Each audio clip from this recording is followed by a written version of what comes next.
Hello बच्चों, कैसे हो? This is Chetan sir. So today I am going to start a new chapter called ray optics and optical instruments. बच्चों, ये जो chapter है क्लास 12 का 9th चैप्टर है, जिसमें हम लाइट के बारे में स्टडी करते हैं. Means we are going to study in this chapter regarding light. So basically we all know that light is a form of energy. ठीक है, तो लाइट जो है ये एक एनर्जी का फॉर्म है और इसको जो हम डेप्थ में स्टडी करते हुए जाएंगे.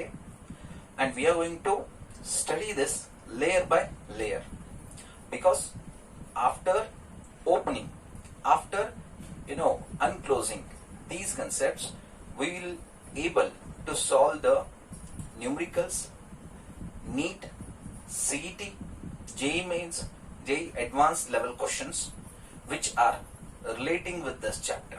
जो भी questions इस chapter से आएंगे वो भी नीट लेवल के हो या सीईटी लेवल के हो या जेई मेंस हो या एडवांस लेवल के हो, तो हम उन चीजों को बहुत ही अच्छे और इजी तरीके से सॉल्व कर सकते हैं.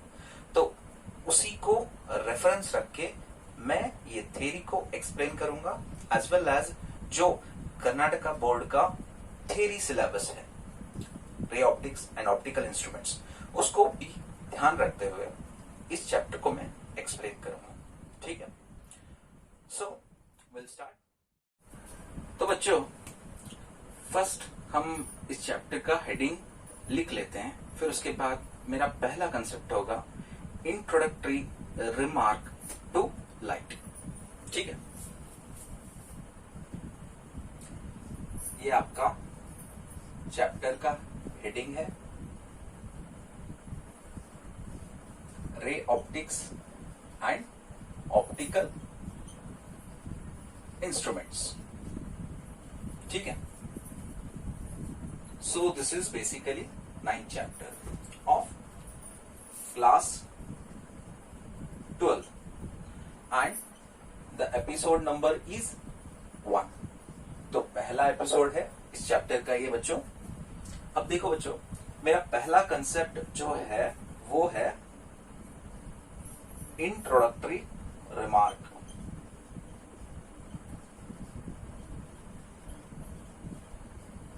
To light. मतलब ये जो लाइट है इसका मैं इंट्रोडक्टरी रिमार्क देना चाहता हूं. मतलब क्या है, इसका इंपॉर्टेंस बताना चाहता हूं. Why it is necessary? Basically, if we don't have light, तो लाइट के बिना ना हम किसी चीज को देख सकते हैं, ठीक है, और लाइट के बिना ना हम कुछ काम इजीली कर सकते हैं. अगर आप ये कहते हो कि sir in the day light, in the day we have natural light sir, ठीक है, तो जब नाइट होता है कोई काम को हम अधूरा नहीं छोड़ सकते.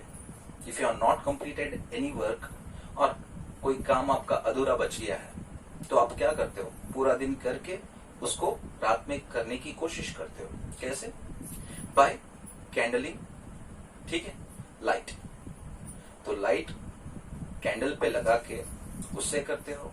ठीक है, और या तो बल्ब जलाते हो या तो ट्यूब लाइट या तो एलईडीज, ये सारे जला के क्या करते हो, लाइट्स. आप लाइट आर्टिफिशियली प्रोड्यूस करते हो ताकि आप उन चीजों को देख पाओ और जो आपका अधूरा बचा हुआ काम है उसको आप कंप्लीट करो. ठीक है, so light is necessary. We all know that, we come to know that light is necessary.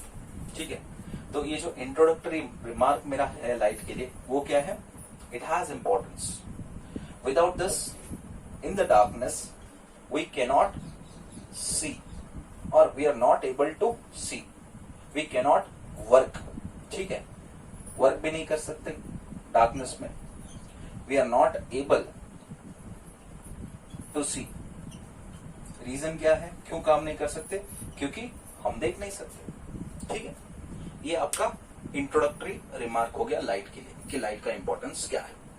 अभी सेकंड पॉइंट से स्टार्ट करते हैं. ये जो लाइट है ये बेसिकली कहां पे हम इसको पढ़ाई करते हैं. This will be studied in the branch of physics called optics. ठीक है, तो ये जो लाइट कंसेप्ट है इसको हम कहां पे स्टडी करते हैं? ऑप्टिक्स में स्टडी करते हैं।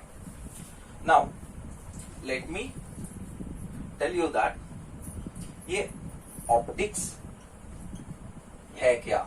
ठीक है, ये ऑप्टिक्स है क्या, what is optics.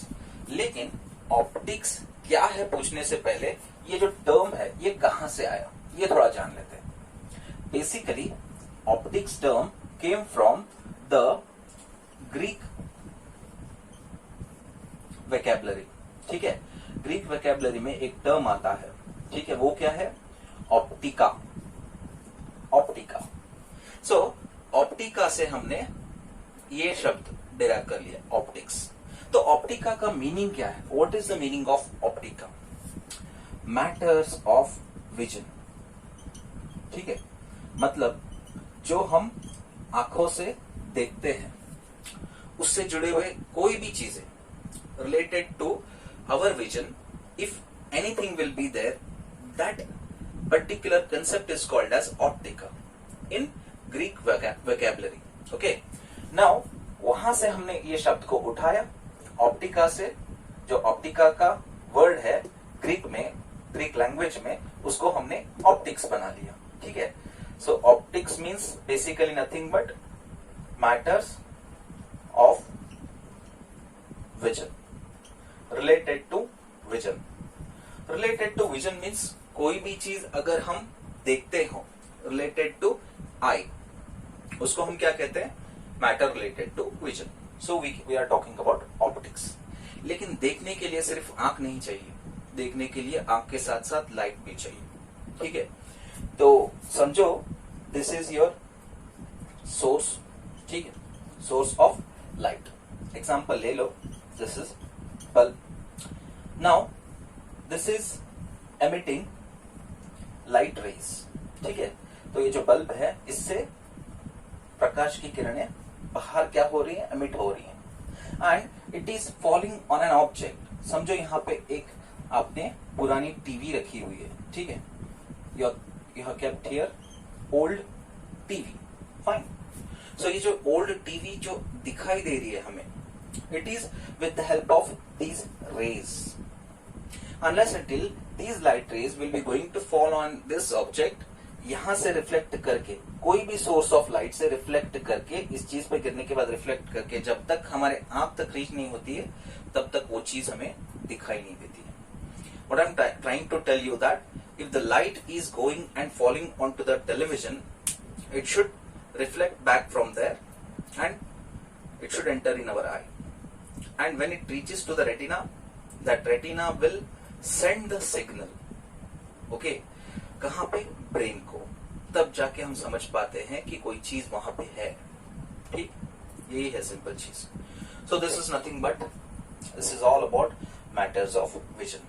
This is all about optics. इसी को हम ऑप्टिक्स बोलते हैं। ठीक है, तो बच्चों अभी हमने जान लिया कि ऑप्टिक्स क्या है। ठीक है, मैटर्स ऑफ विजन क्या है। मैंने अभी जो आपको एक्सप्लेनेशन किया उसको थोड़ा सा स्टैंडर्डाइज बना देते हैं। I am going to standardise the whole explanation in terms of definition. ठीक है, what is optics? Basically optics क्या है? It is the branch of what? Branch of physics. Okay, so this is the branch of physics that deals with what? That deals with light energy. किसके साथ deal करता है? Light energy के साथ। So that is called as optics. Finished.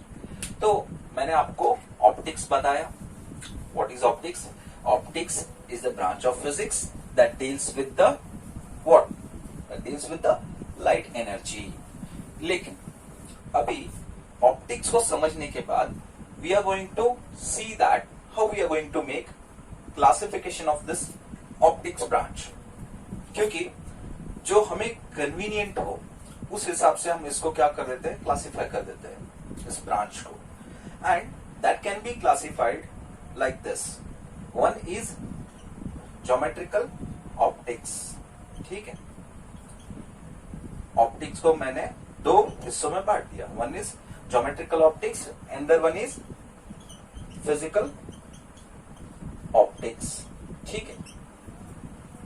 But what is basically geometrical optics? This is the branch of optics that deals with, light is considered as rays, ठीक है। तो ये जो ज्योमेट्रिकल ऑप्टिक्स ब्रांच है वो किसका ब्रांच है? Optics का ब्रांच है। और वो किसके साथ डील करता है कि लाइट रेज की तरह दिखते हैं, लाइट रेज की तरह बिहेव करते हैं। So, into the geometrical optics, we are going to consider that the nature of light will be having rays. The form of light will be in the form of rays. Okay. But in case of physical optics, here again physical optics is divided into, or it is classified into two types of branches. One is wave optics, okay, another one is quantum optics. Fine. But what is basically physical optics? It is the branch of optics that deals with the nature of light, is considered to be that light may be having wave nature और light में भी having particle nature. मतलब क्या है? Physical optics जो है बच्चों वो और कुछ नहीं कि nature of light can be defined as, या तो वो वेव जैसा दिखता है लाइट, वरना या तो वो पार्टिकल जैसा दिखता है। So when we are going to define this wave optics, what is wave optics? Wave optics is the branch of physical optics that deals with the nature of light having wave nature। मतलब जो भी wave optics branch है वो किसके साथ deal करता है कि light will be having in the form of wave। And what about quantum optics? Quantum optics is the branch of physical optics that deals with the particle nature of light। Okay, so ये मैंने एक short detail दे दिया कि optics किसको कहते हैं, geometrical optics किसको कहते हैं, फिजिकल ऑप्टिक्स किसको कहते हैं। फिजिकल ऑप्टिक्स में जो वेव ऑप्टिक्स का क्लासिफिकेशन है ये क्या बताता है? This is nothing but light will be having form of wave, ठीक है। और यहां पे क्या बताता है कि light will be always having form of particle nature, ठीक है। कि क्वांटम ऑप्टिक्स में हम लोग समझते हैं कि लाइट पार्टिकल नेचर है और वेव ऑप्टिक्स में हम लोग समझते हैं कि लाइट वेव नेचर है, ठीक है। यहाँ पे तीन ब्रांच हमको देखने के लिए मिलते हैं। One is geometrical optics, the second one is wave optics, the third one is quantum optics. Okay, ये जो ज्योमेट्रिकल ऑप्टिक्स है बच्चों, this is nothing but we are studying light form as rays. मतलब लाइट का जो form है वो raise करके कंसीडर करके इस ब्रांच में स्टडी करते हैं। मतलब ये हो गया कि जो भी ये एडजेक्टिव है ज्योमेट्रिकल वो है रेज। मतलब we are studying ray optics. तो रे ऑप्टिक्स हम किससे कोरिलेट कर रहे हैं? ज्योमेट्रिकल ऑप्टिक्स से। तो ज्योमेट्रिकल ऑप्टिक्स में हमको क्या स्टडी करने के लिए मिलता है? Ray optics. सो 9th चैप्टर जो है किस ब्रांच में फिट करता है? ज्योमेट्रिकल ऑप्टिक्स में। तो ये जो नेक्स्ट ब्रांच है वेव ऑप्टिक्स, ये कहां पे फिट करता है?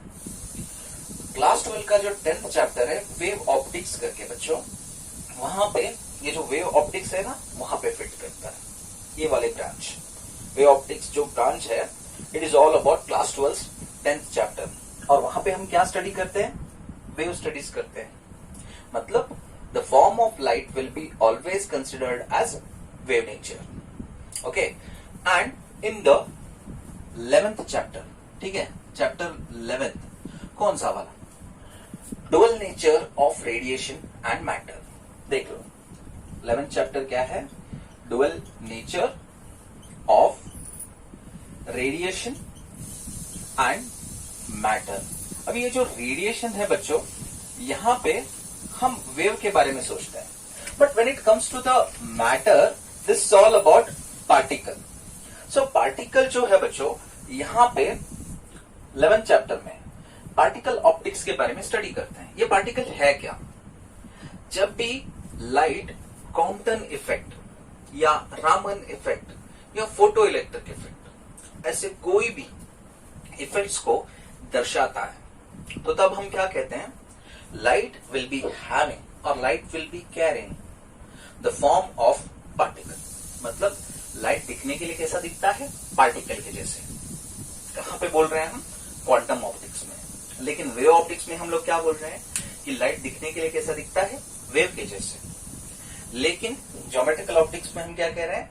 लाइट रेज की तरह दिखता है। सर आप तो 3 अलग अलग फॉर्म बोल रहे हो लाइट का, तो दिखने में कैसा दिखता है actually? So it will be a kind of mystery. थोड़ा सा छुपा के रखते हैं, इट विल बी सरप्राइजिंग।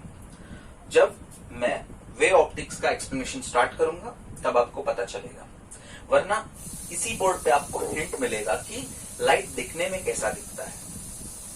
यहां पे मैंने दिया हुआ है, आप थोड़ा सा ध्यान से देखिएगा, आपको पता चलेगा कि लाइट का नेचर जो होता है, लाइट का फॉर्म जो होता है, वो दिखने में कैसे होता है। ठीक है, सो let me rub this first of all.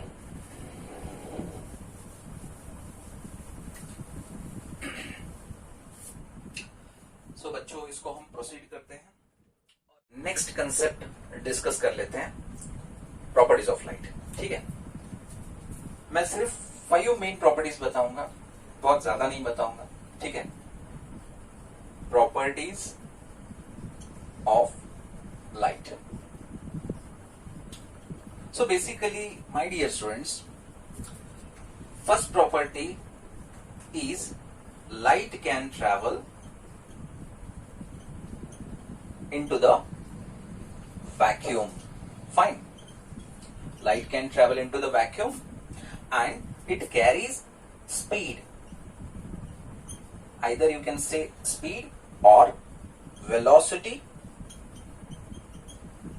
of light is equals to 3 into 10 to the power 8 meter per second. मतलब लाइट वैक्यूम में ट्रैवल कर सकता है, एयर मीडियम में भी ट्रैवल कर सकता है, उसके साथ साथ वैक्यूम में भी कर सकता है। मैंने वैक्यूम में इसलिए कहा क्योंकि साउंड वैक्यूम में ट्रैवल नहीं कर सकता, तो लाइट कर सकता है। क्योंकि साउंड को प्रोपोगेट करने के लिए, साउंड वेव कह लो, when it is propagating it needs material medium, but when light is travelling through the vacuum it does not need any kind of material medium. तो मैकेनिकल मीडियम के साथ साथ नॉन मैकेनिकल मीडियम में भी light travel कर सकता है। Mechanical medium है एयर मीडियम, जो कि मटेरियल मीडियम है, जिसमें पार्टिकल्स होते हैं। वैक्यूम में स्पेस कह लो, वहां पे पार्टिकल्स नहीं होते, but light can travel through vacuum also. लेकिन कितने स्पीड पे? 3 into 10 to the power 8 metre per second की स्पीड पे। ठीक है, लेकिन ये 3 into 10 to the power 8 exact नहीं है। The exact value is somewhere around 2.9972, ऐसा लंबा वैल्यू है। ठीक है, into 10 to the power 8 metre per second, somewhat ऐसा कुछ लंबा वैल्यू है। आपको और एक 4-5 डिजिट मिल जाएंगे, लेकिन ये वैल्यू कहां से कैलकुलेट किया गया है? मिचेल्सन करके एक साइंटिस्ट था। Fine, he conducted the rotating mirror experiment।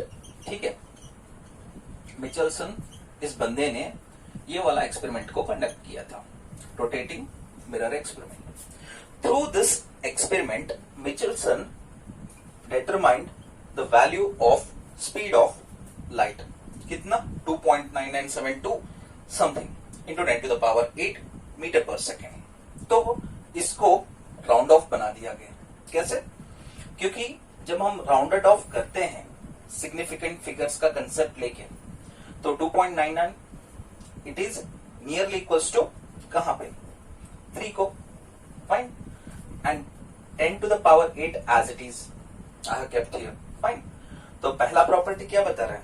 Light can travel vacuum as well as the value of the speed of light is 3 into 10 to the power 8 metre per second. ठीक है, ये वाला आपका first property. Now the second property.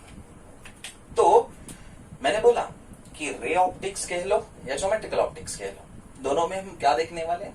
रे को देखने वाले हैं। तो बेसिकली जो लाइट है, हम लाइट को कहेंगे लाइट रे। अभी लाइट रे क्यों कह रहे हैं?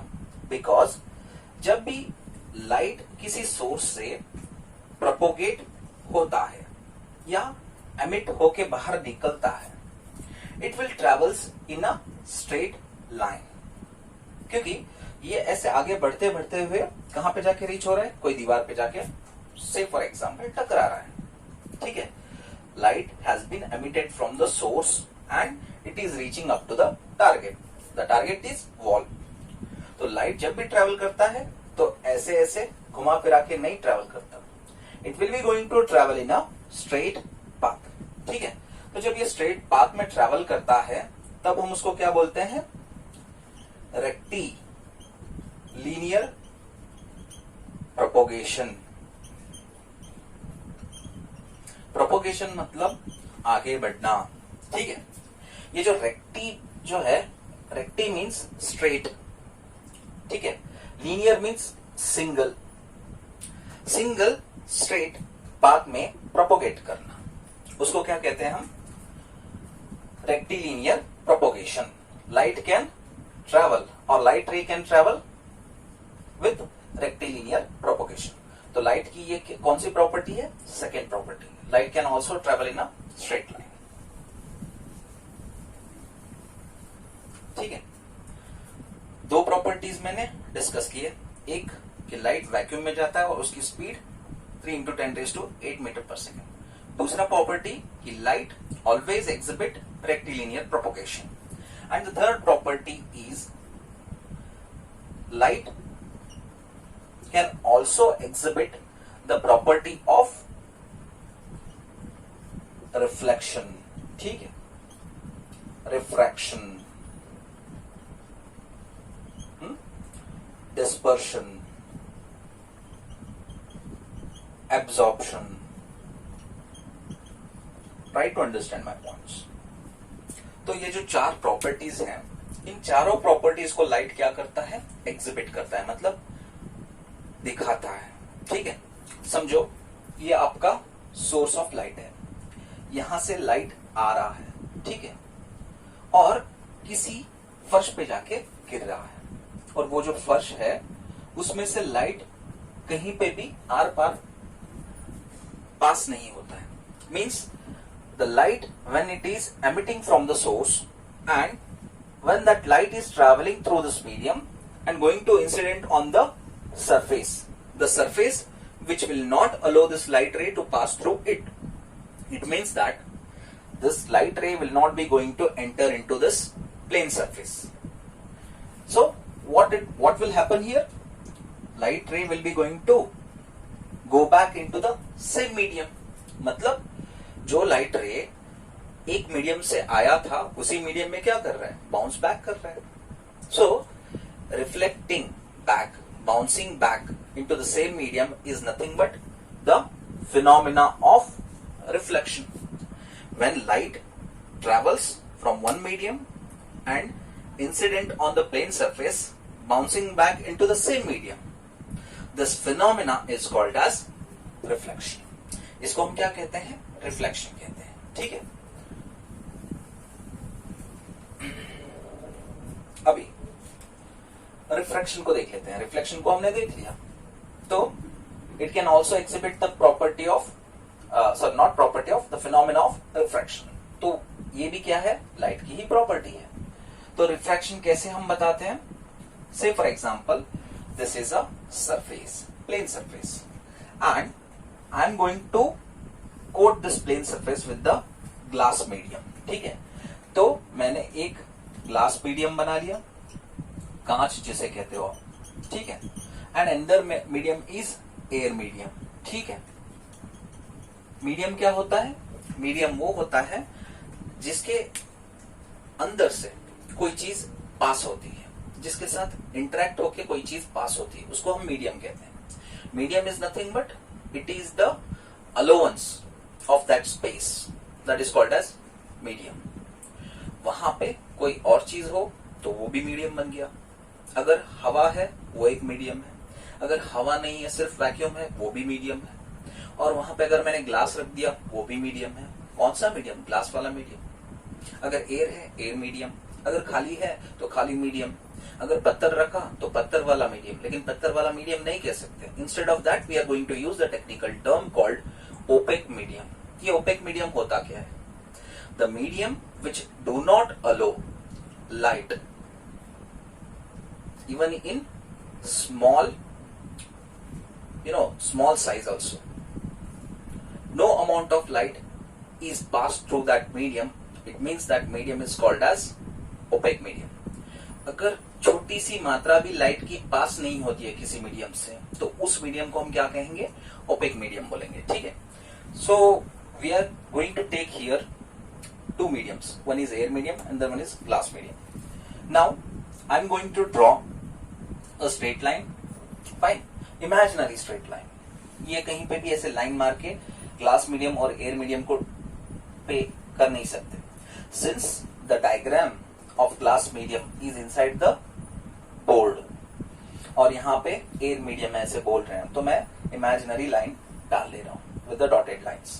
ठीक है, तो when the light comes and hit at this point from the source, इस source से लाइट आया, लाइट को रिप्रेजेंट करने के लिए कंपल्सरी आपको एरो मार्क दिखाना पड़ेगा। So then only you are showing the direction of light from where to where it is traveling, because in this topic, in this chapter especially ray optics, the direction is very much important। क्योंकि जब sign convention of light बताते हो वहां पे direction बहुत ही necessarily matter करता है, क्योंकि पॉजिटिव नेगेटिव ये चीजें बतानी होती है आपको। सो दैट्स व्हाई यहाँ पे तो जरूरी नहीं है, but I am showing that the light is coming from the source and when it enters through this medium, earlier this portion of light is passing through the air medium, but when it enters it will bends from or it will deviates from its original path। ये dotted line है ना, इससे bend करता है, वो deviate होता है, मतलब उससे थोड़ा सा हट के चलना। पहले देखो लाइट रे का जो डायरेक्शन है कहाँ पे ऐसे है, straight. Inside the glass medium I am representing the diagram और the direction of light in terms of dotted lines, but originally light it is getting deviation from this dotted straight line. So the reason is refractive index of the medium has increased, मतलब density of the medium बढ़ गया है। पहले air था अभी glass हो गया, मतलब हेवी बन गया। तब क्या होता है, लाइट रे का जो पाथ होता है वहां पे डिविएशन मिलता है, मुड़ जाते हैं हम लोग। जैसे मार्केट में हम जाने से पहले अगर खाली पोर्शन है वहां पे आराम से चलते रहते हैं, जैसे ही आपको भीड़ मिल जाए आप क्या करने लगते हो, सीधा पाथ छोड़ के टर्निंग्स लेने लगते हो, जहां पे एम्प्टी स्पेस है वहां पे निकलने लगते हो। ठीक है, this is all related to human beings, but when it comes to the light ray, मैंने पहले ही प्रॉपर्टी बता दिया था कि लाइट कभी भी स्ट्रेट लाइन चलता है, थोड़ा सा मोड़ ले सकता है लेकिन ऑलवेज जिगजैग शेप में नहीं चलेगा, अनलेस अंटिल कोई ऑब्स्टेकल उसके सामने आके खड़ा ना हो। Unless until light will not get faced with the obstacle, it will not be going to bend from its original path. It will not going to deviate from its original path. So that's why यहाँ पे हम क्या बता रहे हैं, light is coming from the source into the air medium। यहाँ पे हमने एक स्ट्रेट लाइन के द्वारा दिखा दिया, तो यहाँ पे बोल भी सकते हो आपकी इस पॉइंट को A और इस पॉइंट को B। AB line is in the air medium, but BC is nothing but in the glass medium, but BC ray has deviated from the, यहां पे डॉटेड लाइन B से D तक ले लेते हैं, from the BD path BC has deviated by making angle theta। ठीक है, इसको हम बोलेंगे एंगल ऑफ डिविएशन। ठीक है, तो वहां से ओरिजिनल पाथ से डिविएट कर गया, लेकिन इसको क्या बोलेंगे? इसको बोलेंगे एंगल ऑफ इंसिडेंट, और इसको क्या बोलेंगे? Angle of refraction. ठीक है, तो यहां पे क्या हुआ? हमने यहां पे फिनोमिना ऑफ रिफ्रैक्शन समझा। अब ये रिफ्रैक्शन है क्या?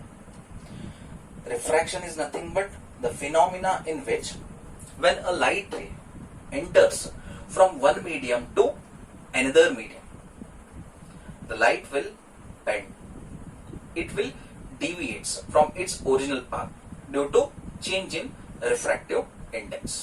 बात समझ में आई? the bending of light, दूसरा डेफिनेशन दूसरे तरीके से बोलूंगा किसको? रिफ्रैक्शन को। the bending of light will takes place when light ray enters from one medium to another medium, it will deviates from its original path due to what? Due to change in refractive index। ठीक है, इसको बोलते हैं refraction. Okay, after this dispersion आता है। क्या आता है? डिस्पर्शन। ये जो डिस्पर्शन फिनोमिना है हमने बहुत बार देखा है बच्चों। मैं अगर टर्म यूज कर दूं ये वाला, देखो VIBGYOR, this is the famous term, सभी लोगों ने हाई स्कूल में पढ़ा है। V stand for violet, I stand for indigo, B for blue, G for green, Y for yellow, O for orange, R for red। So this is nothing but the spectrum pattern। मतलब जो colour composition का spectrum pattern हमको screen पे मिलता है उसको हम snap करके कैप्चर कर लेते हैं, और जब हमको कलर मिलते हैं 7 कलर्स, ठीक है, उसको हम तो ये वाला बैंड है first band, it representing violet band. ठीक है, वायलेट कलर। दूसरा वाला बैंड इंडिगो, तीसरा वाला ब्लू, चौथा वाला जिसको बोलते हैं मीन बैंड, मतलब दोनों तरफ से इक्वल पोजीशन पे खड़ा है, बीच वाला उसको ग्रीन बैंड बोलते हैं, और येलो, ऑरेंज एंड रेड। अभी हम दोनों तरफ से देखेंगे तो ग्रीन वाला हमको क्या लगता है? It's a mean band, but originally जब हम स्पेक्ट्रम का एनालिसिस करते हैं yellow will be considered as the mean band. ठीक है, try to understand my point. Yellow will be considered as a mean band. दिखने में तो हमको लगता है कि मीन बैंड ग्रीन है, but originally yellow is the mean band, मतलब it will be the middle band. ठीक है, we came to know that what is VIBGYOR. अभी विबग्योर जो फॉर्मेशन होता है वो कैसे होता है वो देख लेते हैं। तो we all saw the particularly this object.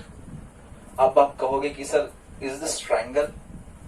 ये ट्रायंगल नहीं है बच्चों, let me tell you that ये ट्रायंगल नहीं है। तो ये क्या है स्टूडेंट्स? अभी जो ये ट्रायंगल लाइक ऑब्जेक्ट दिख रहा है ये क्या है? It is a prism. Fine, हमने दो फिनोमिनास देखे, डिस्पर्शन फिनोमिना से पहले हमने दो फिनोमिनास को देख लिया, एक है आपका रिफ्लेक्शन, दूसरा है refraction. Now the third phenomena is nothing but dispersion. Basically dispersion है क्या बच्चों? It is the phenomena of splitting a single light in terms of 7। ठीक है, डिस्पर्शन क्या है? Phenomena of splitting of light in terms of spectrum in terms of 7 color is called as dispersion।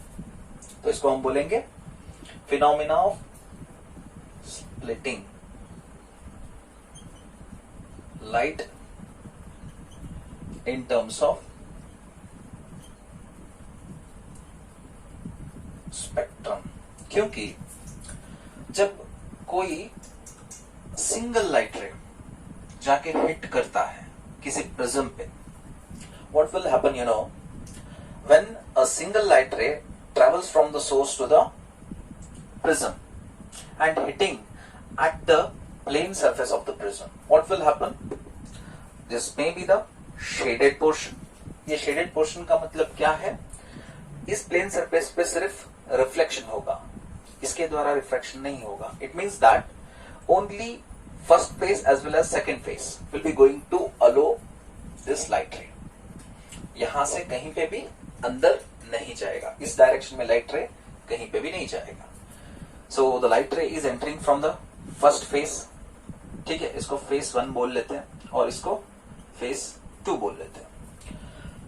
Now here the phenomena starts, splitting of composite light in terms of 7 colors, ठीक है, 7 colors like this.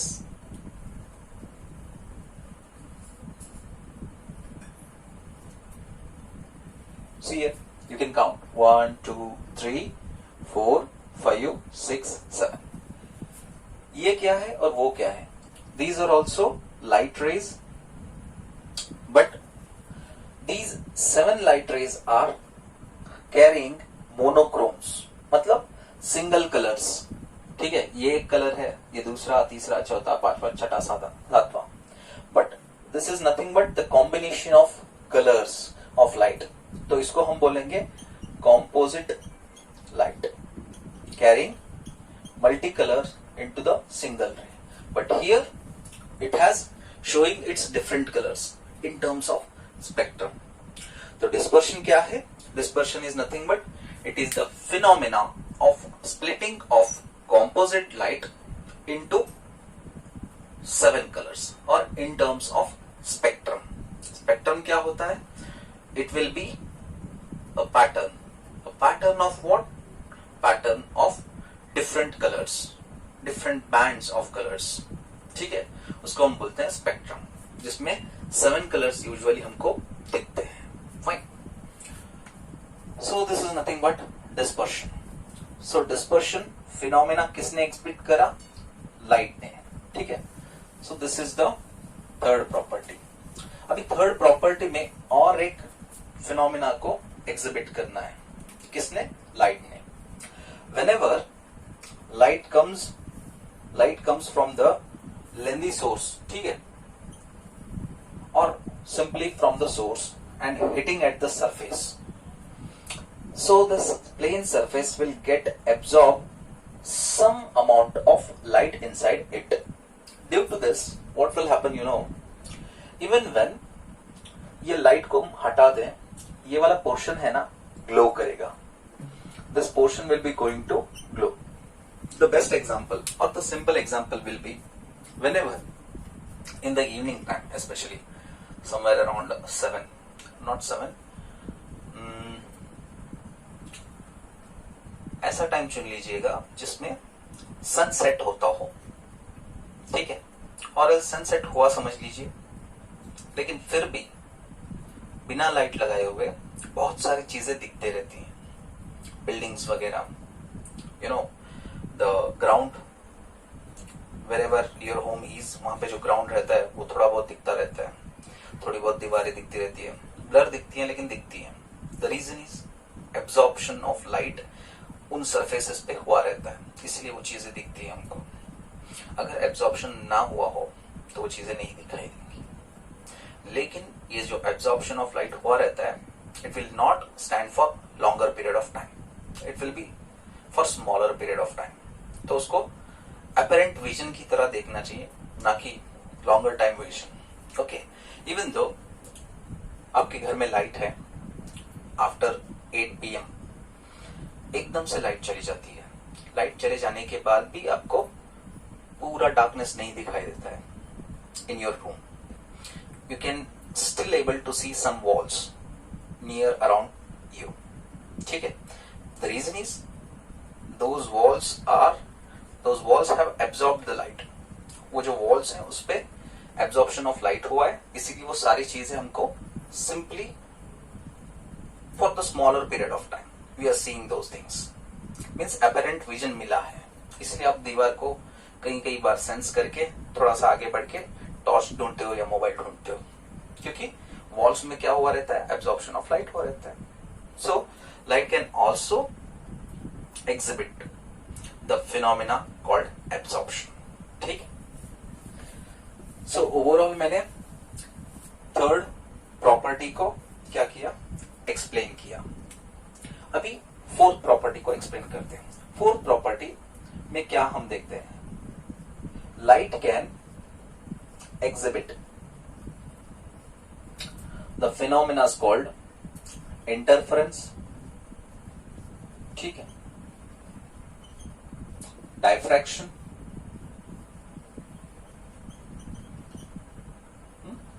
and polarization. See here, पहले जो चार phenomena थे, where the light was, we were showing that light is exhibiting all those four phenomena. कौन से? Reflection, refraction, then dispersion, absorption. Those four phenomena we are saying now, it is representing that light will be having the form of ray. But when light exhibit these phenomena like interference, diffraction and polarization, we will analyze that light will be carrying wave nature. तो light को wave nature है, in phenomena के द्वारा हमको समझने में आता है, ठीक है। सो पहला वाला इंटरफेरेंस है। इंटरफेरेंस क्या होता है? इंटरफेरेंस मतलब सिंपल भाषा में बोलूं तो मैं किसी भी चीज में बीच में घुसेड़ जाना, मिक्स हो जाना। कोई समझो एक्टिविटी चल रही है, वहां पे घुस जाओ, इंटरफियर करना। अभी आप बोलते रहते हो कि दो फ्रेंड्स बातें करते रहते हैं, बातों बातों में छोटा मोटा लड़ाई होते रहता है, आप जाके इंटरफेयर करते हो, अरे क्या हुआ क्या हुआ। So that is a kind of interference, right. But in case of light, इसको हम कैसे टेक्निकली डिफाइन करते हैं? The phenomena in which when two, देखिए मिनिमम कितने होने चाहिए? टू और more waves are superposing at a single point. In the resultant, we will get more intensity or less intensity. Try to understand my point. Interference क्या होता है? The phenomena in which the resultant of two or more waves will be more or less due to superposition at a single point. मतलब दो waves है, वो अगर superpose करते हैं सिंगल पॉइंट पे और उसका जो रिजल्टेंट मिलता है वो तो ज्यादा वाला होता है या कम वाला होता है, मतलब इंटेंसिटी उसकी तो ज्यादा रहेगी वरना कम रहेगी, उस फिनोमिना को हम क्या कहेंगे? इंटरफेरेंस बोलेंगे, ठीक है। ओके, तो दो वेव्स हैं, दो वेव्स की इंटेंसिटी अगर ज्यादा है और दोनों इन फेज है और किसी पॉइंट पे जाके मिल रहे हैं, उसका जो रिजल्टेंट मिलेगा वो ज्यादा होगा, मतलब कंस्ट्रक्ट होगा इंटरफेरेंस। अगर दो वेव्स किसी पॉइंट पे मिल रहे हैं और दोनों का जो इंटेंसिटी है कम है या ज्यादा है, जो भी है, या इक्वल है समझ लो, लेकिन वो दोनों आउट ऑफ फेज है। दो वेव्स हैं जिसका इंटेंसिटी इक्वल है लेकिन दोनों आउट ऑफ फेज है और किसी पॉइंट पे जाके मिल रहे हैं, और उसका जो रिजल्टेंट मिलेगा वो क्या मिलेगा? कंस्ट्रक्टिव नहीं होगा, क्योंकि दोनों आउट ऑफ फेज है, दोनों अपोजिट हैं एक दूसरे को। उसका जो रिजल्टेंट मिलेगा वो मिलेगा डिस्ट्रक्टिव इंटरफेरेंस। बात समझ में आई? सो इंटरफेरेंस से सीखा कि जब कभी भी दो या दो से ज्यादा वेव्स किसी पॉइंट पे मिले और उसका फेज जो है इन फेज हो, आउट फेज हो, या इन फेज या आउट ऑफ फेज हो, उसी हिसाब से हमको क्या मिलता है? रिजल्टेंट मिलता है, ठीक है। So that is called as interference. Light can exhibit interference property. If it exhibits interference property, it means that light will be carrying wave nature. And diffraction, ये diffraction होता क्या है? Diffraction is nothing but it is also phenomena in which the bending of light takes place. The bending of light takes place at the sharp points, sharp edges or corners of the obstacles.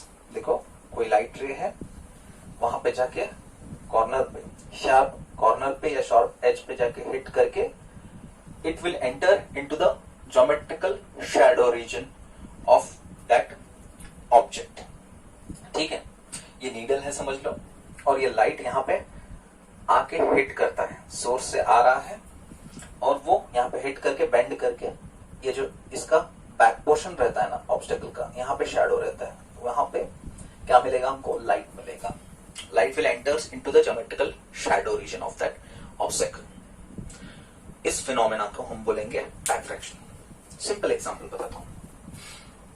Whenever you entered into any room, वहां पे तो सूरज की किरण directly अंदर नहीं आती, लेकिन जो दरवाजे का कोना होता है वहां पे अगर कोई लाइट जाके हिट कर रहा है, ये दरवाजा है समझो, ये दरवाजा है, ठीक है, यहाँ पे जाके लाइट सूरज से आके यहाँ पे हिट कर रहा है और एंटर कर रहा है. एंटर करने के बाद जो अंदर वाला हिस्सा होता है ना, इधर दरवाजे का अंदर वाला हिस्सा, वहां पे भी आपको दिखाई देगा the picture of that particular door. You can see that easily even though there is no presence of light.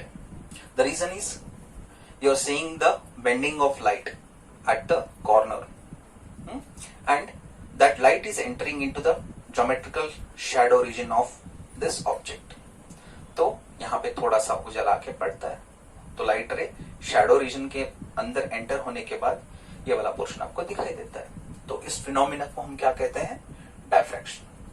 Even though when we are seeing, you know, कोई बंदा सूरज के अपोजिट खड़ा है, ठीक है, सूरज की किरणें जो है उसके सर के पीछे आके लग रही हैं, लेकिन यहाँ पे लग के कॉर्नर्स पे यहाँ पे बेंड करके ऐसे ज्योमेट्रिकल शैडो, मतलब ये जो पिछला वाला हिस्सा का जो शैडो है यहाँ पे इस रीजन में लाइट रे आके एंटर करती है, तो उसका फेस हम फिर भी देख पाते हैं.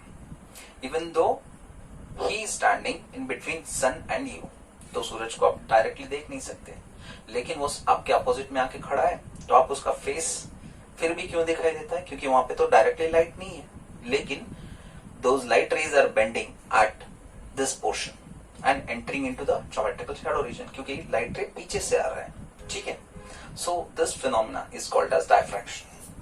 Now light can also exhibit polarisation. ये पोलराइजेशन होता क्या है?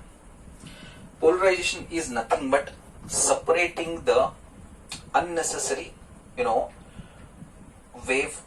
अननेसेसरी जो होते हैं उसको हम सेपरेट कर देते हैं, और सिर्फ सिमिलर नेचर के या सिमिलर पैटर्न के वेव जो है ना, एक ही जगह हम लोग कंस्ट्रक्ट कर देते हैं. तो तब हमको क्या मिलता है? फिल्टर्ड वेवलेंथ मिलता है, फिल्टर्ड लाइट मिलता है. तो the phenomena of constructing, you know, single type of wave patterns into the particular plane. एक पर्टिकुलर प्लेन में सारे वेव्स को हम क्या कर देते हैं? कंस्ट्रक्ट कर देते हैं. तो जो फिल्टर्ड फॉर्म मिलता है ना, तो होल फिनोमेना को हम क्या कहते हैं? पोलराइजेशन कहते हैं. तो पोलराइजेशन को हम डिफाइन कैसे कर सकते हैं? The phenomena of constructing unpolarized light into the polarized one, into the filtered one. We are going to get the filtered light or polarized light. तो सिंपल भाषा में इसको कैसे बोलेंगे? The phenomena of converting unpolarized light into polarized light. ठीक है, where we'll get the single plane of light. ठीक है, प्लेन लाइट मिल जाएगा हमको, सिंगल प्लेन में लाइट मिल जाएगा. That phenomena is called as polarisation. ठीक है, ये फिफ्थ प्रॉपर्टी हो गई. अभी फोर्थ प्रॉपर्टी हो गई. अभी फिफ्थ प्रॉपर्टी क्या है? Fifth property is nothing but it is simply they are saying that light can also exhibit the phenomena of photoelectric effect. बात समझने की कोशिश करो. तो ये फोटो इलेक्ट्रिक इफेक्ट क्या होता है? बेसिकली ये जो इफेक्ट है इसमें हम क्या करते हैं, कोई वेव को हम किसी सोर्स से लेते हैं और उस वेव को हम पार्टिकल नेचर में बदलते हैं. ठीक है, we are going to see the wave in terms of particle. Simple भाषा में बताऊं तो, if the radiations are coming from the sun, ठीक है, ये आके कहां पे हिट कर रहे हैं? किसी प्लेट पे हिट कर रहे हैं. And this radiation will be carrying particular type of frequency, ठीक है। तो वो जो फ्रीक्वेंसी से आके हिट करता है इस प्लेट पे, से for example this is experimental cold plate, okay. When this radiation will come and hit on this plate, from here the electrons will get emitted towards the target, ठीक है। तो हमने यहां से वेव दिया, लेकिन ये आके हिट करने के बाद इससे क्या रेडिएट हो रहा है, मैटर। यहां से जो रेडिएट हो रहा है मैटर, वो क्या है, electrons. The electrons which are produced from the light, ठीक है।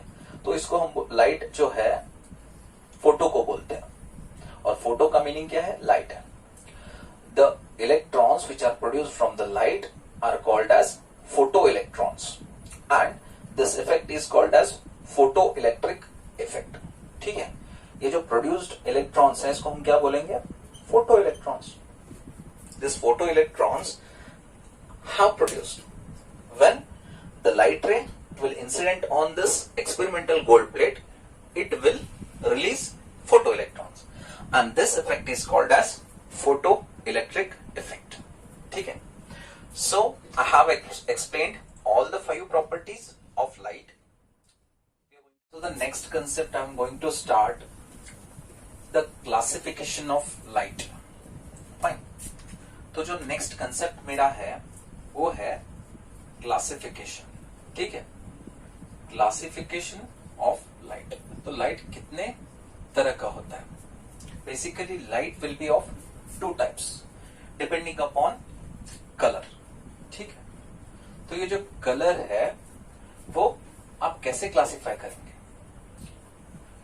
If the light is containing single colour, ठीक है। if the light is containing single color, say for example green color है, ठीक है। तो हम उसको क्या बोलेंगे, हम बोलेंगे इसके अंदर सिंगल कलर है, मोनो कलर। मोनो कलर मतलब मोनोक्रोम, ठीक है। कलर को हम क्या बोलते हैं, Chrome. Monochromatic type of light, ठीक है। तो अगर किसी लाइट का सिंगल कलर हो तो हम उसको बोलेंगे मोनोक्रोमैटिक लाइट।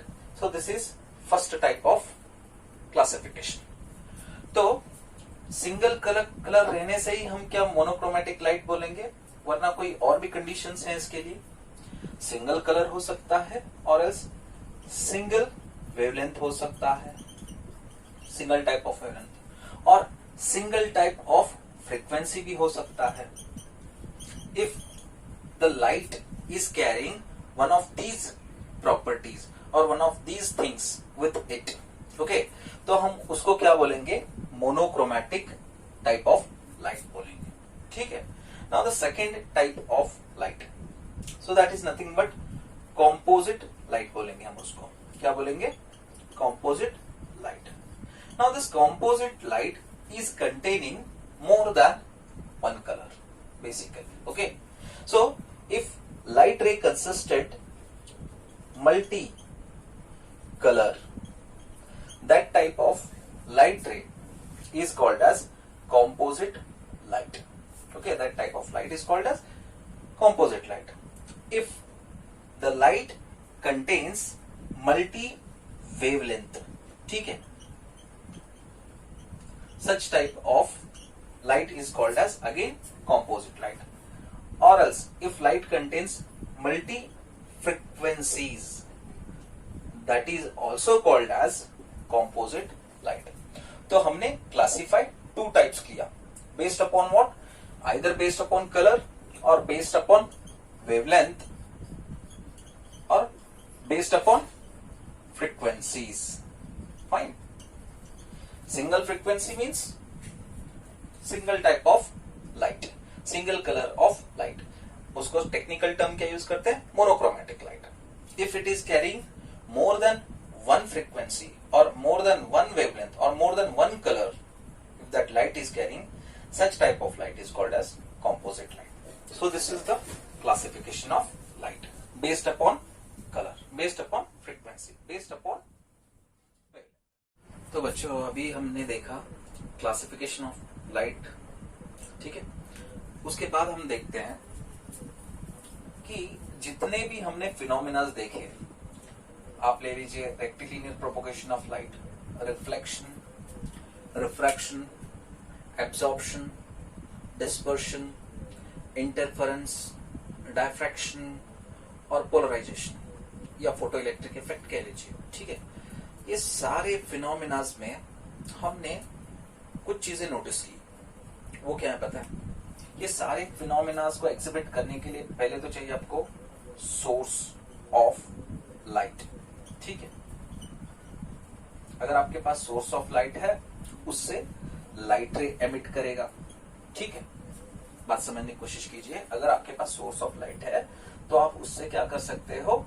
लाइट रे को एमिट कर सकते हो। और जब लाइट रे एमिट होता है, कोई मीडियम से गुजरता है, ठीक है।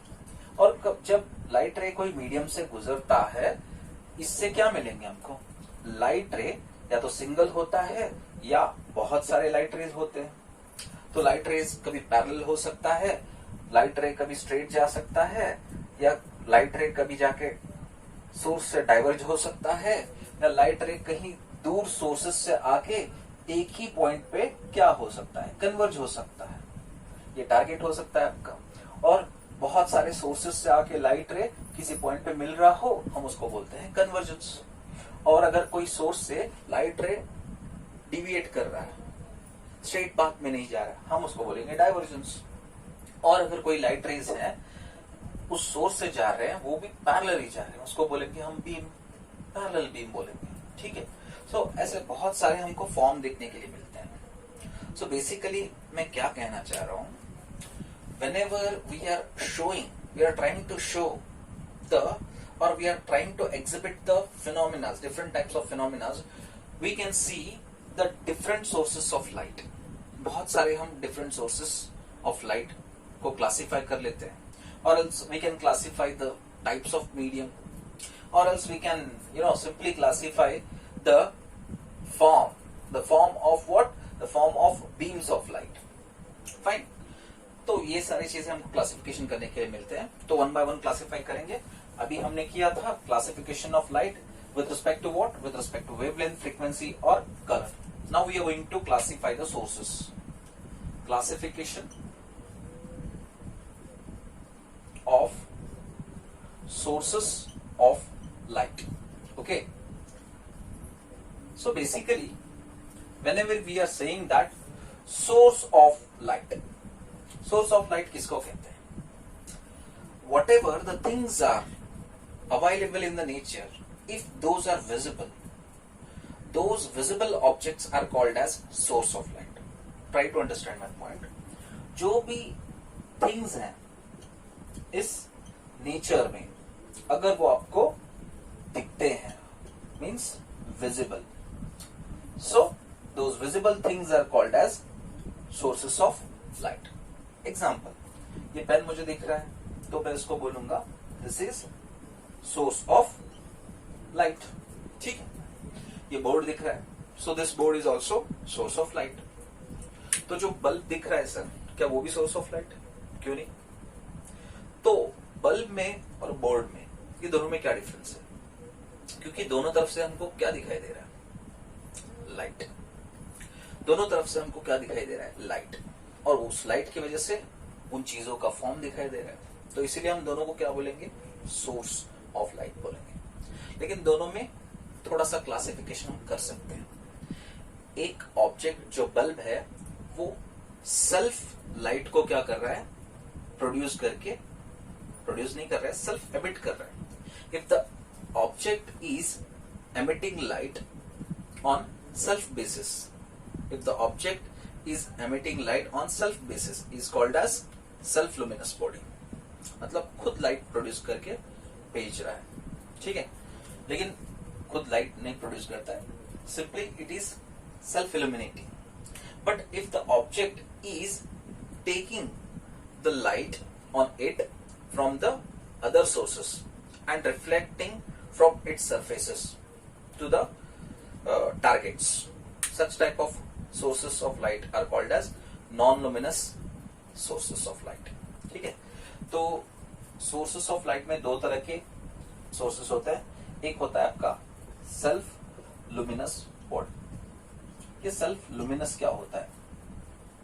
अगर कोई बॉडी अपने आप सोर्स बन जाए और वो खुद लाइट को एमिट करने लगे, तब हम कहते हैं it's a self luminous body. If any body which does not producing its own light, it does not emitting its own light, instead it is reflecting the light which is coming from the other source.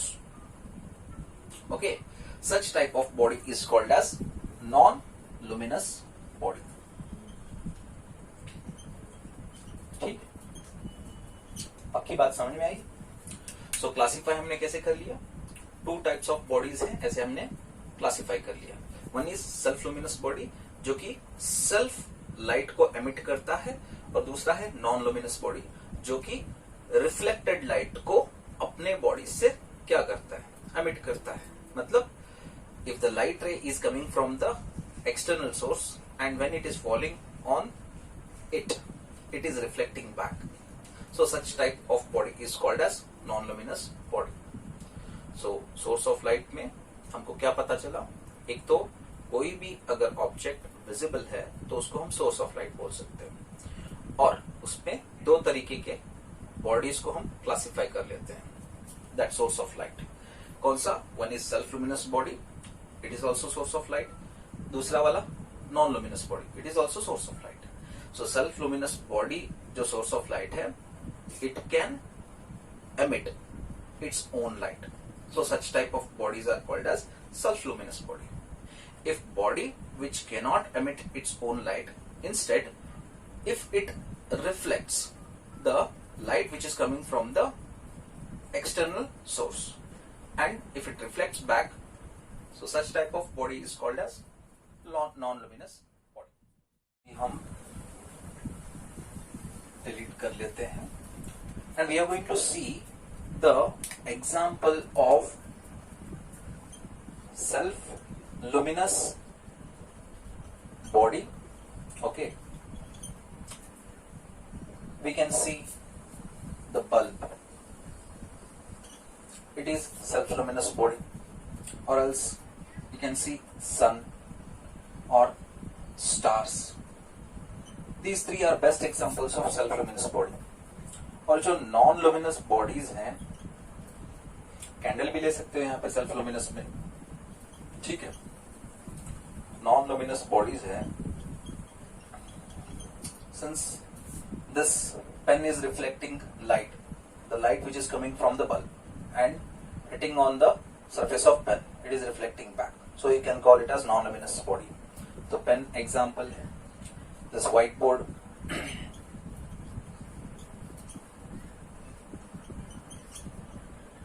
trees, buildings.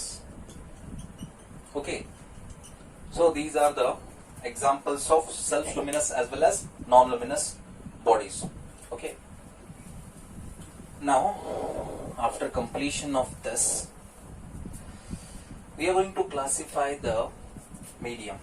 But before proceeding, क्योंकि कोई source लिया और source से जब light emit करा, that light will be going to enter into the medium. The medium is the space when the light is allowed to pass through it. Such type of space is called as optical medium. ठीक है, optical medium क्या है?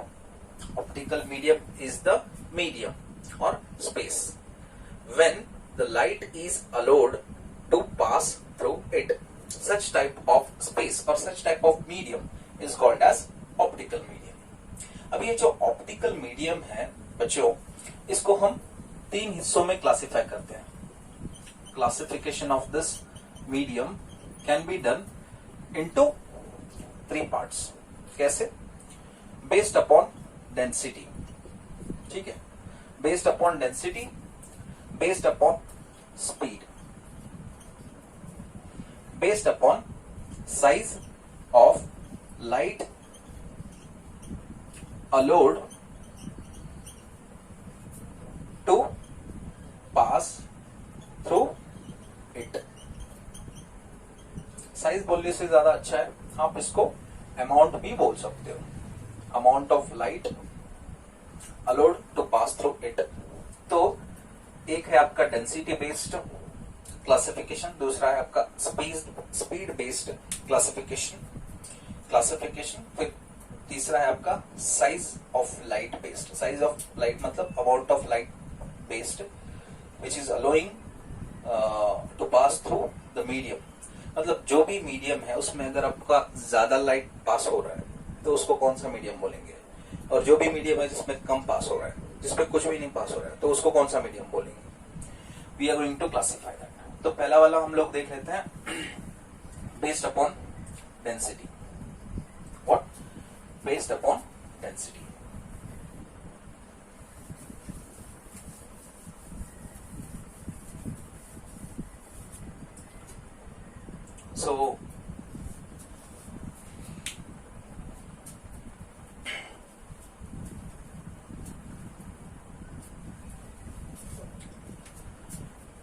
So first classification of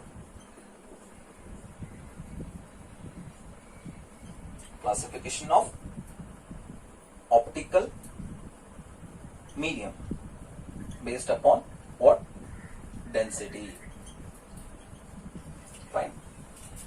Now, first classification will be if the optical medium carrying uniform density inside it, whenever the light is passing through that optical medium and that optical medium is carrying uniform density, okay, uniform density, such type of optical medium is called as homogeneous medium. Homogeneous medium क्या है? ये एक medium है, optical medium, जिसमें उस medium की जो density होती है वो यूनिफॉर्म डेंसिटी होती है। तो उसके द्वारा लाइट पास करता है, तो तब उस मीडियम को हम लोग क्या बोलते हैं? Homogeneous medium. Best example is pure water, जिसकी डेंसिटी यूनिफॉर्म होती है, एंड ग्लास मीडियम। ठीक है, so this type of medium is called as homogeneous medium. Now the second type of classification of the medium is heterogeneous medium. क्या है? Heterogeneous medium. Now this type of optical medium carries non-uniform density. Okay, non-uniform density मतलब variable density in the medium. ठीक है, so such type of medium is called as heterogeneous medium. The examples are calcite, quartz.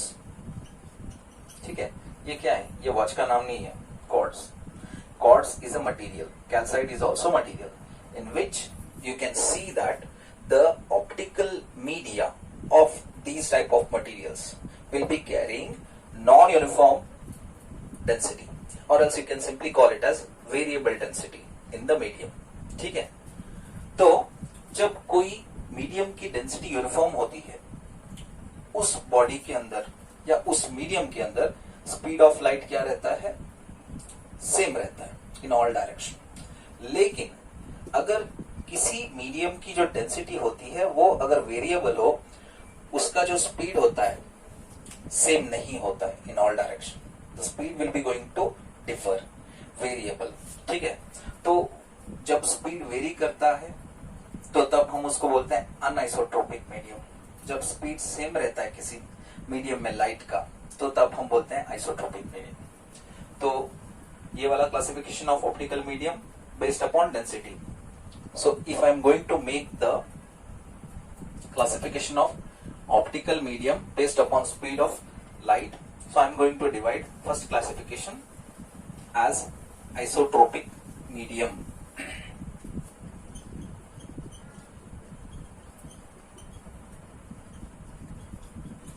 So this type of optical medium in which the light will be having same speed in all directions. Say for example, मैं आपको एक चीज बताता हूं, ये isotropic medium है, समझिए, ठीक है. Now imagine that this is source of what, light. अभी इस डायरेक्शन में लाइट जा रहा है, ठीक है. तो ये वाला पॉइंट से हम यहाँ पे क्या बना लेते हैं, सर्कल बना लेते हैं, ठीक है. तो इस डायरेक्शन में यहाँ पे जा रहा है और इस डायरेक्शन में यहाँ पे जा रहा है. तो if you are making circle, अगर इस डायरेक्शन में यहाँ पे जा रहा है तो सारे पॉइंट्स पे स्पीड ऑफ लाइट क्या रहना चाहिए, सेम रहना चाहिए. And at all points this light which is proceeding from the source and reaching up to these points should reach up into the same time. मतलब इस सोर्स से जो लाइट एमिट करके इन पॉइंट्स पे पहुंचा है वो सेम टाइम पे पहुंचना चाहिए. तो इससे क्या प्रूव होता है, speed of light will B same in all direction. तो इस मीडियम को, इस टाइप के मीडियम को हम बोलते हैं isotropic medium. Now imagine that in the second scenario, if the light which is emitting from the source will not go with the same speed, means at the same points it will be carrying different speeds. It means that that medium will be called as anisotropic medium. Let me explain that. Second classification, anisotropic medium. This type of optical medium in which light does not carry same speed in all direction. ठीक है, तो इसको हम क्या बोलेंगे, we are going to say it as an isotropic medium. So this type of classification of optical medium based upon speed. ठीक है. So the example for isotropic medium will be again pure water और glass medium. ठीक है, जो कि हमने homogeneous medium में देखा था. और heterogeneous medium में हमने जो देखा था उसमें examples कौन से लिए थे, calcite, quartz, ये सारे crystals. Fine. So these three examples are representing the optical medium where we can see that light does not carry same speed in all direction, and such type of optical medium is called as anisotropic medium. मतलब जो medium जिसमें सभी direction में जो light का source से light निकलता है वहां पे आपको सेम स्पीड नहीं मिलेगा. तो वैसे मटेरियल्स या वैसे मीडियम्स कौन से हैं, कैल्साइट, क्वार्ट्ज, क्रिस्टल्स. तो इसको हम क्या बोलेंगे, anisotropic medium. ठीक है. सो ये वाला क्लासिफिकेशन ऑफ ऑप्टिकल मीडियम हो गया, based upon what, based upon speed. अभी जो next classification of optical medium कर रहे हैं, it is based upon the size बोल रहे हैं, जो उसको हम कहेंगे अमाउंट ऑफ लाइट. ठीक है, size of light entering into the medium. ठीक है, जो भी ऑप्टिकल मीडियम है उसमें जो अमाउंट ऑफ लाइट एंटर कर रहा है, based upon that we are going to make classification of optical medium. समझो, पहला वाला जो क्लासिफिकेशन करने जा रहे हैं, it will be transparent type of medium. So basically transparent medium is nothing but it is a type of optical medium where the amount of light entering into it will be more. So such type of medium is called as transparent medium. वरना simply ऐसे कह सकते हैं, the optical medium in which the light enter in big size.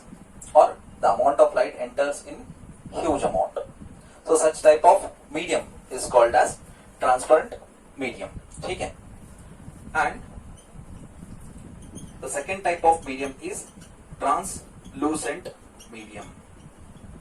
It is the type of optical medium in which the amount of light entering into that medium will be partial, not complete.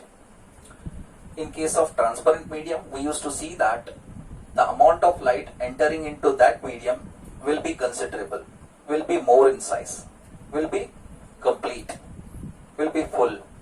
But in case of translucent, the amount of light entering into this medium will be partial. So such type of medium is called as translucent medium. So transparent medium के लिए हम लोग क्या ले सकते हैं? Example, simply empty space. Okay, empty space ले सकते हैं, or else water, pure water. ठीक है. Now translucent medium, rough glass. ठीक है.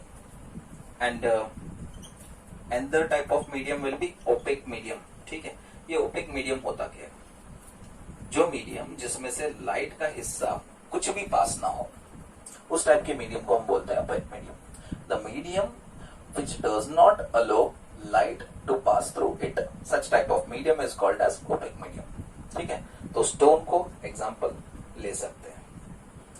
तो हमने तीन मीडियम्स को क्लासिफाई कर लिया based upon what? Based upon the size of light entering into it. तो पहला वाला जो है उसको बोलते हैं transparent medium. The medium in which the amount of light is allowed completely. If the medium allows light completely to pass through it, such type of medium is called as transparent medium. If the medium allows partial amount of light to pass through it, such type of medium is called as translucent medium. If the medium which does not allow amount of light to pass through it is called as opaque medium. Transparent का example क्या है? Pure water या empty space. Translucent का medium का example क्या है? Rough glass. And the opaque medium's example is stone. ठीक है.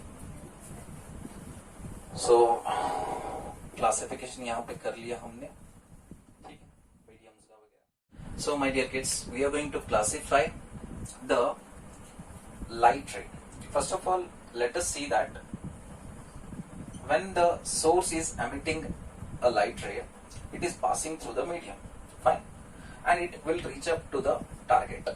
But basically, light ray will not emit in the form of single ray. Okay, so it will be in the bundle. ठीक है.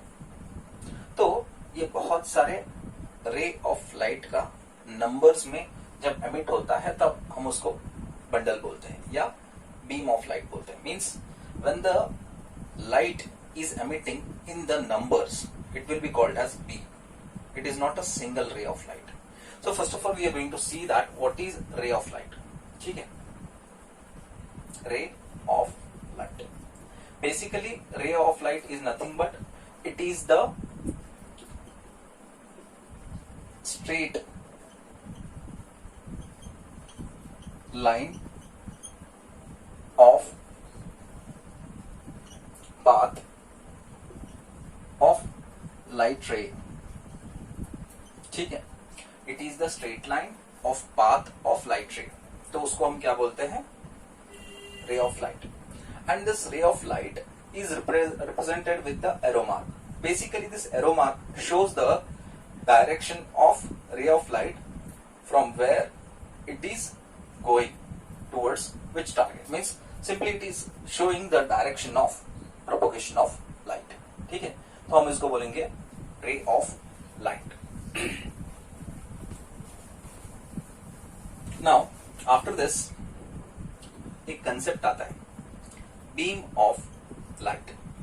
So basically ये beam of light है क्या? Beam of light is nothing but it is the bundle of number of light rays traveling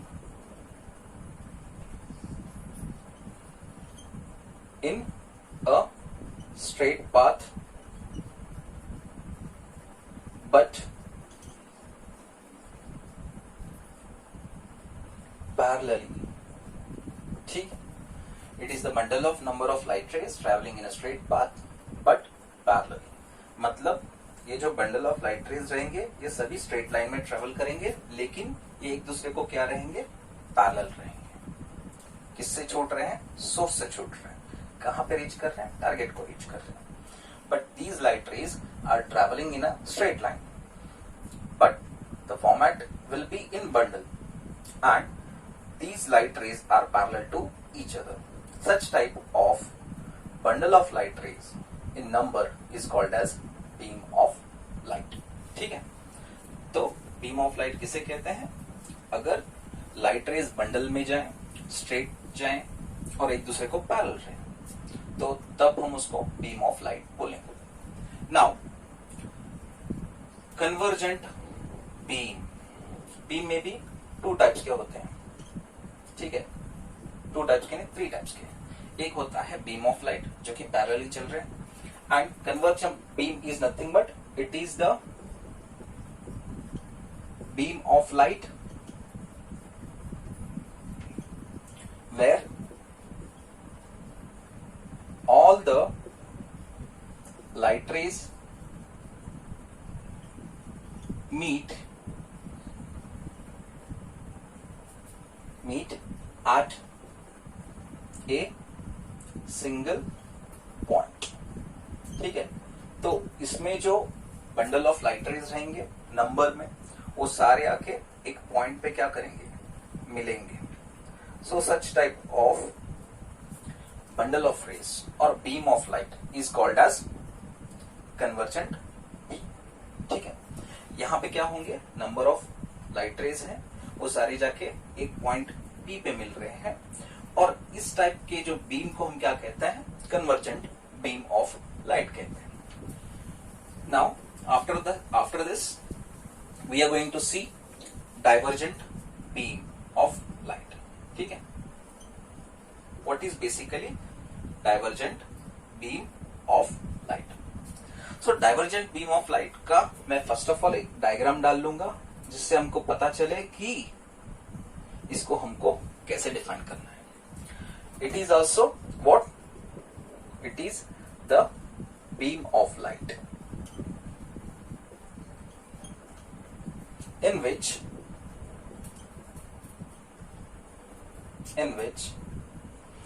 all the light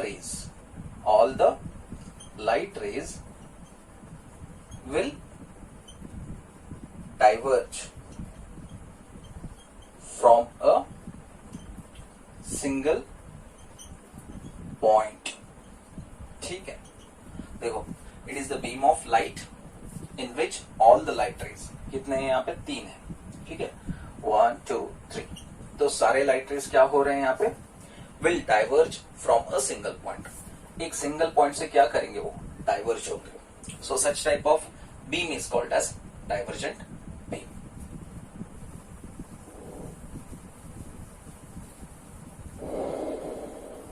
बच्चों, अभी यहाँ पे और एक कंसेप्ट है, पेंसिल ऑफ रेज. ये मैं आपको सेकेंड एपिसोड में एक्सप्लेन करूंगा, लेकिन मैं चाहूंगा कि आप ये कंसेप्ट देखें और मेरे कमेंट बॉक्स में, ठीक है, मेरे चैनल के कमेंट बॉक्स में आप पेंसिल ऑफ रेज का मीनिंग क्या है वो आप वहां पे टाइप करें. ठीक है, सो इसी कंसेप्ट के साथ सेकेंड एपिसोड में मैं शुरुआत करूंगा. और आज का जो एपिसोड 1 है, रे ऑप्टिक्स एंड ऑप्टिकल इंस्ट्रूमेंट पे, कैसे लगा कमेंट बॉक्स में कमेंट करना ना भूलिएगा, और इस वीडियोस को ज्यादा से ज्यादा लाइक कीजिएगा. और मेरे, अगर आपने सब्सक्राइब किया है तो इसको शेयर करना मत भूलिएगा. अगर आपने सब्सक्राइब नहीं किया है तब भी शेयर करना मत भूलिएगा, लेकिन सब्सक्राइब नहीं किया है तो सब्सक्राइब करिए. बेल आइकन के घंटी पे दबा के सब्सक्रिप्शन लेना ना मत भूलिएगा, because this channel is providing you simply free source of notes, free source of concepts related to class 12 as well as class 11. तो ये जो पहला एपिसोड मैंने किया है, थैंक्स टू एवरीवन.